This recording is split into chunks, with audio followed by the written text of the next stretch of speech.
What's going on, NBA draft fans? Your boy is back, the Wolf of Ball Street, your favorite draft analyst, the NBA draft dude. My name is Corey Tulliba, and I am here today to give you a special big board video. It's a little different than your typical big board video because today I am gearing this big board specifically for the Houston Rockets. Individual big boards may be a little bit different than team-specific big boards because one team may have their eyes on a big man, another team may have their eyes on a guard.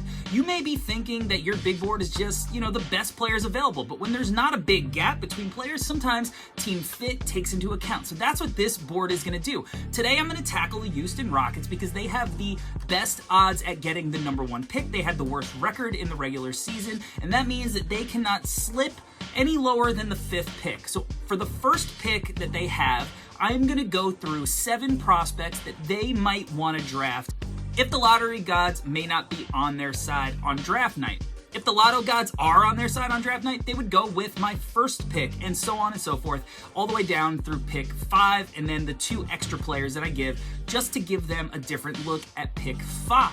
Then I'm going to go through the same exact exercise at pick 17 where they're picking later on in the draft. And this is a little trickier because we don't know who is going to be available. Typically the early guys, that order, it may be a little bit more set. This one is going to be more of a guesstimate, but I'm going to go through a handful of players that I think the Rockets should target at pick 17 and the order in which I would do that personally.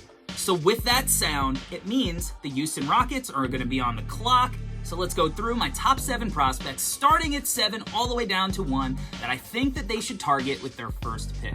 At number 7, Keegan Murray from Iowa.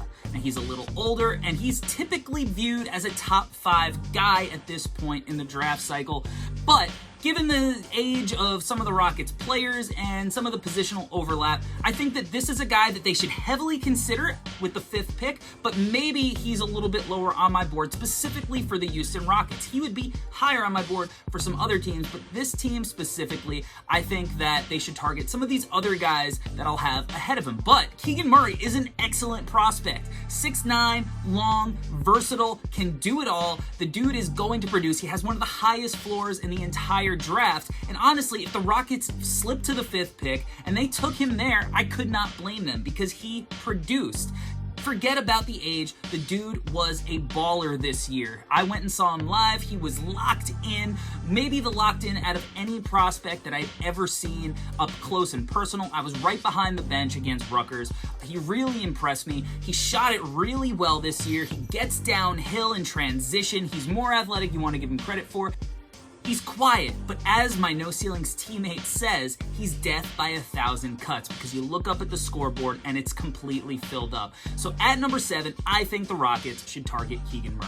Coming in at number 6 on the Rockets-specific big board, I'm going to go with AJ Griffin from Duke. Now, AJ, conversely, Keegan Murray was old. AJ is very young, one of the youngest prospects in the draft. He played this off-ball role. He was a sniper. Many consider him to be the best shooter in the class based on the college tape, but I think that he has so much more potential in him. If you watch him in high school, he could do stuff off the bounce. He looked a little bit more athletic with the ball in his hands, getting out in transition. He was recovering from an injury this year, so maybe he gets that bounce back in the NBA, but I think that this dude is like your prototypical wing. He reminds me of Jimmy Butler, he reminds me of Jaylen Brown, and I think that he would be awesome to pair alongside Jalen Green at the 3. I think that AJ Griffin is going to be one of these guys that guards multiple positions. He wasn't the best defender at Duke this year, but he's young and he gives a shit. You got to give a shit on defense, even if it didn't show in the tape. The youth paired with the fact that he cares and he plays hard, I'm confident he's going to defend. But the offense, I think he's got more to show with the ball in his hands. I think he'd be so much fun paired with Jalen Green, Alperen Şengün, Josh Christopher, Kevin Porter Jr., and all the Rockets, and he fills a positional need. 5th on my big board is Jaden Ivy. I don't really love the fit with Jalen Green and Jaden Ivy in the backcourt. I think there are some specific scenarios that it could work. Jaden Ivy proved this year that he could play off ball, playing off of the 2 bigs at Purdue. But I think that in the NBA, you draft a Jaden Ivy because you want the ball in his hands. But if the Rockets got the 5th pick and Jaden Ivy was still on the board, it would be hard not to take him, right? The dude is so explosive. All of a sudden, the Rockets would have the most explosive backcourt in the entire NBA. They would be ablaze in transition. They would be so much fun to watch. I think that Jaden Ivy is going to explode in the NBA, but I think that it's going to be hard for him to do that paired against a high-usage player like Jalen Green, because ultimately you want the ball in Jalen Green's hands. He showed that one day he's probably going to be one of the league leaders in scoring. So I think at this point of the draft, you know, if the Rockets got to the 5th pick and Ivy was on the board, you have to take him because he's best talent available. And, you know, I think that, you know, he's just the best value here. So not the ideal scenario and landing spot for Jaden Ivy, in my opinion, but at this point, the Rockets would take him. Number 4 on my Rocket-specific big board, this is the mystery man, it's Shaden Sharp. You know, a little bit similar with the positional overlap with Jalen Green, but he's bigger, he's longer, and he might be just as athletic in the air. He's not as quick as Jalen Green is, but the dude has got bounce, and what I love about him is the dude can shoot the leather off of the ball, either off the catch or off the bounce. I think that he and Jalen Green fit their strengths a little bit better than Ivy did, but still, I think they can play together in this scenario, and I think that they could be one of the most explosive scoring duos in the whole league down the line. I think that this is also a good scenario because it wouldn't put pressure for Sharp to have the ball in his hands creating so much, having come from high school and not having played organized basketball in over a year. So I think that, you know, he can kind of play off ball, catch and shoot, catch and attack, do a little bit of one-on-one, not have to worry so much about having to play make for other people. He can let Jalen Green figure out all of that stuff in year 2. I think this would be a very, very fun running mate for Jalen Green, maybe reminiscent of the new age Vince and Tracy McGrady. Could be fun. Number 3 on my Rocket-specific big board, I have Jabari Smith Jr. Now, I think that Jabari is going to be awesome as a number 2 or an elite number 3 guy on a championship level team. And when you have Jalen Green on your team, what more can you ask for than a guy who's going to knock down all of the shots in the pick and roll and drive and kick and has the potential to create a little bit for himself, but this gives Jabari a little bit of time to work on that part of the game. That he struggled with that as the number 1 option at Auburn, but this would give Jabari a actual number 1 to play with, and you put those two in the pick and pop. I mean, what do? Are you gonna overplay Jalen getting downhill with his explosive, quick twitch first step, or are you gonna allow him to get downhill and try to overplay Jabari for the wide open 3? It would be an absolute nightmare for defenses to figure out, especially when both of these guys are a little bit more developed down the line and they have that nuance and understanding, and there's some more pieces that the Rockets put around them that fit. I mean, it would be ridiculous. And then in the front court, I think he works really well with Şengün because Jabari can space the floor. Şengün can work in the post, some passing out of the doubles, some more open shots. I think it could work really, really well. And he's athletic. He'll get up and down, and then he defends out on the perimeter. I love Jabari Smith, and I think he'd fit really, really well with Jalen Green and the Houston Rockets. Number 2 on my Houston big board is Paulo Bonkero. Paulo Bonkero gives the Houston Rockets a legitimate elite level number 2 on offense, potentially next to Jalen Green, or an elite number 1 option, making Jalen Green the number 2 option down the line. That's how much potential offensively that Paulo has. 6'10", 250, just an absolute monster in the NCAA tournament. I saw Duke live twice this year. When he wants to impose his will on a team, he can absolutely do it. And I think that in the NBA, with the extra spacing, I mean, he's going to be able to compete right away, getting downhill, just physically already a man. When he wants to, he can defend whatever position out on the perimeter, down low. He can come over help side and block shots again when he wants to, and that's going to be a question for him defensively. But I think that this kid is going to be an absolute monster in the NBA, and I think pairing him with Jalen Green would make the Rockets just such a fun team in the future, with one of the brightest futures in the league.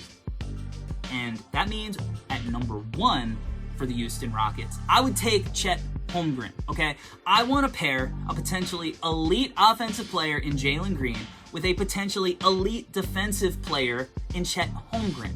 He reminds you a little bit of like Rudy Gobert with a shot, maybe a little bit of Evan Mobley. I know Chet's skinny, I know that, but the dude is tough. Watch how he would body up against Jalen Duren in the tournament against Memphis. He's not backing down. He's so long and he has such good shot blocking instincts that he is going to get his hands and make guys rethink about shots, no matter even if you go into his chest. He is just going to affect so many guys having to alter their shots. I think Chet is going to be an amazing rim protector. He's one of the best rim protectors I've ever seen at his age. He's won at every level. And if you're the Rockets, you have a chance to pair that guy with Jalen Green, the offense-defense combination, it would be amazing. I think ultimately they end up as a better version of Rudy Gobert and Donovan Mitchell. And while that isn't necessarily working out right now for the Jazz, I think that these two guys are evolutionary. I think these two guys would be the evolution of that, because Chet allows you to do stuff on offense and defense that Rudy maybe doesn't. So I think that pairing would be amazing. And for the Rockets, it gives you, the opportunity to just build an awesome team, because Chet also fits in with Şengün in the front court, because again, he could space the floor. They're both awesome passers.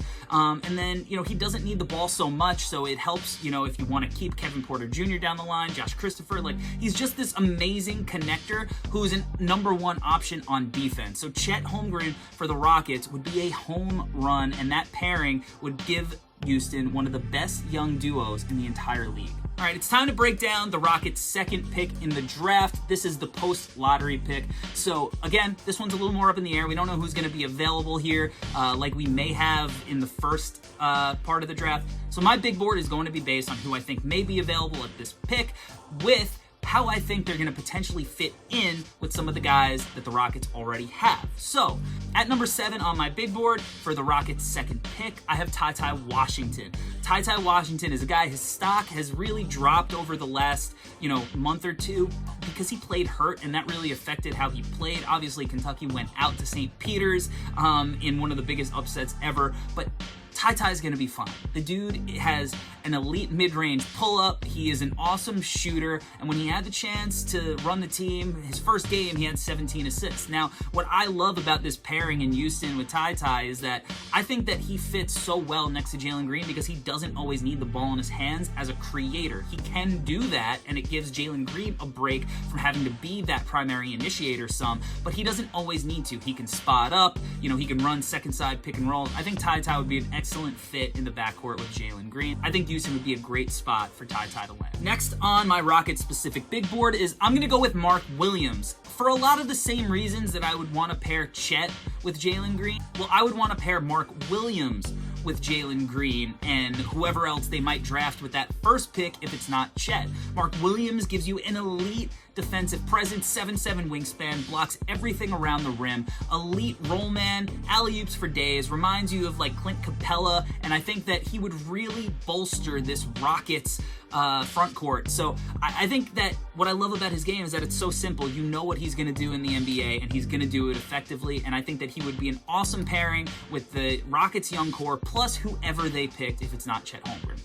All right, next up, my 5th guy for this second pick. This guy had a really bad year. There's no way around it. But I think at this part of the draft, he's a worthwhile swing. And I'm talking about Patrick Baldwin Jr. Patrick Baldwin Jr., 6'10", fluid shot, can handle the rock.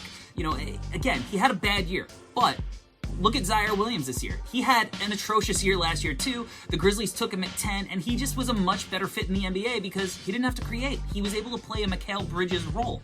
Well, in Milwaukee, Patrick Baldwin had to create everything. He wasn't, going to be playing off ball in the role he's playing in the NBA, and it didn't work out. He dealt with injuries. It was just a bad situation all around, and I think that given, offensive weapons like the Rockets already have, you're putting Patrick Baldwin Jr., a guy who fits the prototypical wing of the modern NBA, it's a great spot to rehabilitate his game, because I think that he is going to be a baller in the NBA, even if it's not a number one option, more of a supporting role. But I think Houston would be a great spot for that.